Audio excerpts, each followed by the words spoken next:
అఖిల భారత కాంగ్రెస్ కమిటీ అన్ని కోణాల నుంచి ఆలోచన చేసి టికెట్ నిర్ణయం తీసుకోవడంలో మా ప్రదేశ్ ఎలక్షన్ కమిటీ అదేవిధంగా సెంట్రల్ ఎలక్షన్ కమిటీ పెద్దలందరూ కూర్చొని నిర్ణయం తీసుకుంటారు. అన్ని వర్గాలకు న్యాయం చేసే విధంగా రాష్ట్ర వ్యాప్తంగా కూడా ఒక యూనిట్గా తీసుకొని అన్ని వర్గాలకు న్యాయం చేసే ప్రయత్నం జరుగుతుంది. ఆ క్రమంలో కొంతమంది ఆశించిన వారు కొంతమందికి న్యాయం జరుగుతలేదని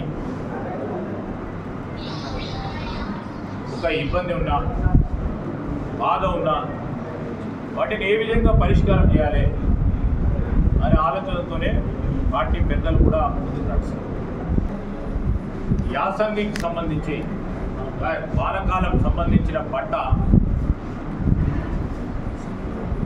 ఒక్క జనవరి మాసంలో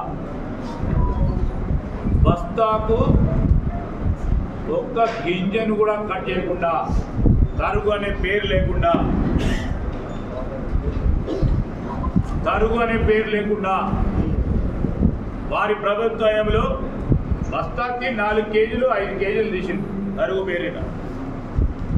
రైతు ఎంత నష్టపోయినరు అప్పుడు మాట్లాడలేదు. క్వింటల్కు 10 కేజీల వరకు తరుగు పేరు మీద 14 వరకు ఆ రైతును మోసం చేసి అప్పుడు పరిపాలన యంత్రాంగా నడిపించి రైతుల విషయంలో ఈరోజు మాట్లాడుతూ ఉన్నారు. ఇప్పుడు కూడా వచ్చే పంటకి ఒక్క గింజ కూడా తరుగు లేకుండా ప్యాడీ పర్చేస్ సెంటర్స్లో కానీ రైస్ మిల్లర్లకు సంబంధించి ఎక్కడ కూడా రైతుకు అన్యాయం కాకుండా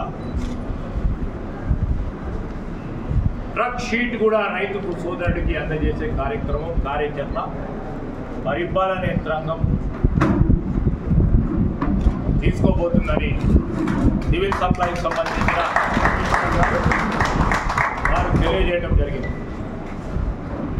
ఈ విధమైన ఒక ప్రయత్నం, ఈ విధమైన ఒక కార్యాచరణ రైతు సోదరులకు కష్టించి 6 కాలాలు కష్టించి పండించిన పంటకు ఒక్క గింజ కూడా తరుగు పేరు మీద పోకుండా ఉండే ప్రయత్నం కూడా జరుగుతుంది రైతు సోదరులకు. ఇప్పుడు ఎండాకాలం మొదలైంది. రిజర్వాయర్లో నీళ్లు తక్కువ ఉన్నాయి, భూగర్భ జలాలు తక్కువైనాయి. మంచినీటికి సంబంధించిన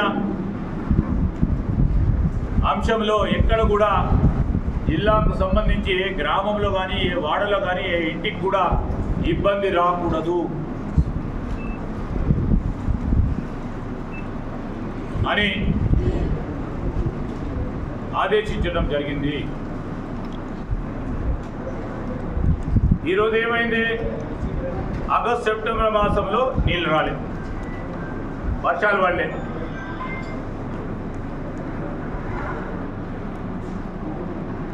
మంచినీటికి సంబంధించి వారు పెద్ద ప్రాజెక్ట్ చేపట్టారు, మిషన్ భగీరథ అని. ఏడ మొదలుపెట్టారు? అదే నదుల్లో మొదలుపెట్టారు కదా, దాంట్లోనే నీళ్ళు లేవు.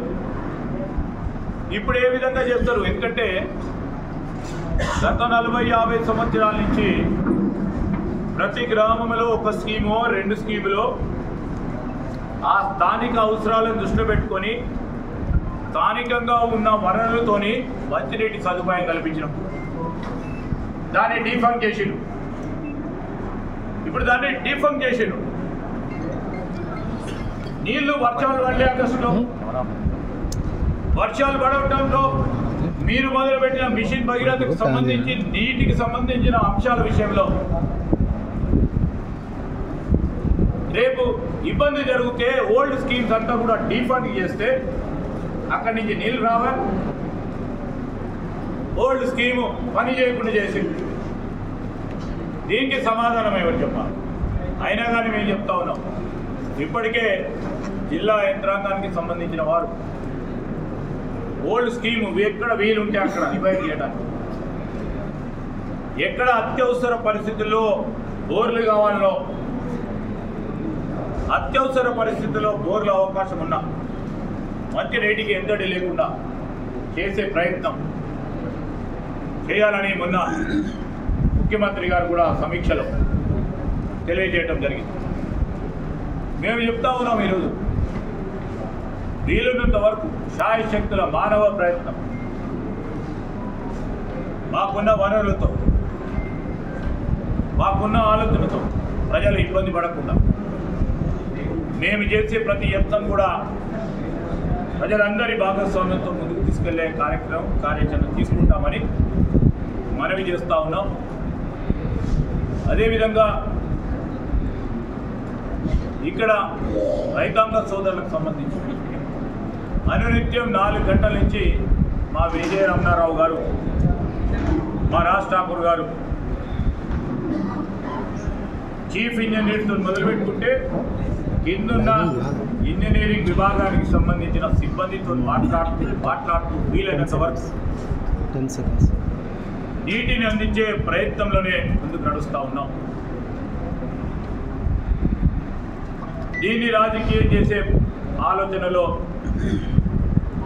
పార్లమెంట్ ఎన్నికలు వచ్చినాయి కనుక రైతుల గురించి మేము ఏదో చేస్తున్నామని చెప్పే ప్రయత్నం, సరే ఏదో వారు ప్రయత్నం చేస్తూ ఉంటారు. రైతులు 10 సంవత్సరాల కాలంలో వారు అందరినీ కూడా దూషించారు. మేము ఇప్పుడు కూడా చెప్తా ఉన్నాం, ప్రభుత్వ పరిపాలన యంత్రాంగంలో 3 నెలలు అయింది. రాబోయే కాలంలో ఈ జిల్లాకు సంబంధించిన అభివృద్ధి సంక్షేమానికి సంబంధించి ప్రాక్టికల్గా గాల్లో మాట్లాడకుండా ప్రాక్టికల్గా మీ సూచనలు ఇవ్వండి.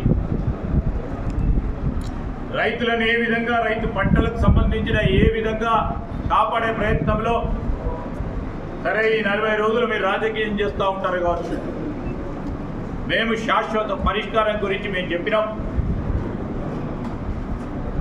అదే సంకల్పనతో ధైర్యంతో ఈరోజు పత్తిపాక రిజర్వాయర్కి సంబంధించి మా విజయ రమణారావు గారు కానీ మేము కానీ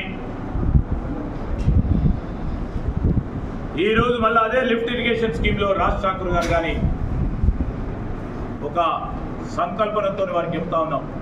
మా ఆలోచన, మా విధానం టేలెంట్ ప్రాంతాలకు సంబంధించిన మా రైతాంగ సోదరులకు ఏ విధంగా సప్లిమెంటేషన్ చేయాలి, ఏ విధంగా వారిని ఆదుకోవాలి, శాశ్వత పరిష్కారం గురించి ఆలోచన చేసే ప్రక్రియ భాగంలోనే ప్రకృతి వైపరీత్యం ఏర్పడినప్పుడు, అనాలోచితమైన ఈ విధంగా వీరు కాళేశ్వరం ప్రాజెక్టు కట్టి బ్యారేజీలకు సంబంధించిన కుంగిపోయినప్పుడు, ఇలాంటి సమస్య ఏర్పాటయ్యే క్రమంలో ఒక దీర్ఘకాలిక ప్రణాళికబద్ధమైన కార్యక్రమం తీసుకోవాలి. రైతు సోదరులకి గోదావరి నది జలాలను ఏ విధంగా ఇవ్వాలి అనే ప్రయత్నం మేము కొనసాగిస్తూ ఉంటాం.